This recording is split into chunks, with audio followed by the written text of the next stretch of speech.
Hi all! నిద్ర లేచి వంట రూమ్‌లోకి ఎంటర్ అవ్వంగానే ఇలా క్లీన్డ్ అండ్ ఆర్గనైజ్డ్‌గా చూస్తే చాలా హ్యాపీ అనిపిస్తది. అట్ ద సేమ్ టైమ్ చిందరవందరగా ఉంటే ఆ బాధ గూడా నిజమే అనమాట. సో, ఎంత లేట్ అయినా నైటే ఇలా క్లీన్ చేసి పడుకోవడానికి ట్రై చేస్తాను ఆల్మోస్ట్.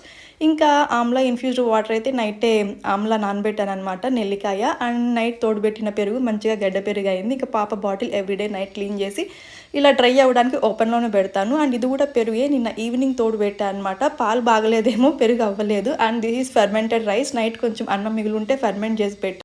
ఫెర్మెంటెడ్ రైస్ నేనే కాదు మా పాప కూడా ఇష్టంగా తింటది. మేము తింటూ ఉంటే తనకు పెట్టకుండా తింటూ ఉంటే ఏమో తినేస్తున్నామని చెప్పి వచ్చి తింటదనమాట. చాలా హెల్తీ అది. ఇంకా ఇన్‌ఫ్యూజ్డ్ వాటర్ అయితే తీసేసుకున్నాను. శనగ్గింజల చట్నీ కోసం వేయించి పెట్టిన శనగ్గింజలు ఇక్కడ కొత్తిమీర, పుదీనా, వెల్లుల్లి, పచ్చిమిర్చి 1 మినిట్ అలా ఫ్రై చేసుకున్నాను. చింతపండు నానబెట్టుకున్నా. ఇప్పుడు చూపించినవన్నీ బ్లెండర్‌లో వేసుకొని సాల్ట్ యాడ్ చేసుకుంటే మన చట్నీ అయితే రెడీ అయిపోతది. ఇంకా బ్రేక్‌ఫాస్ట్‌కి శనగ్గింజల చట్నీ అండ్ అలానే ఎగ్ దోస అనమాట. So, subscribe for more.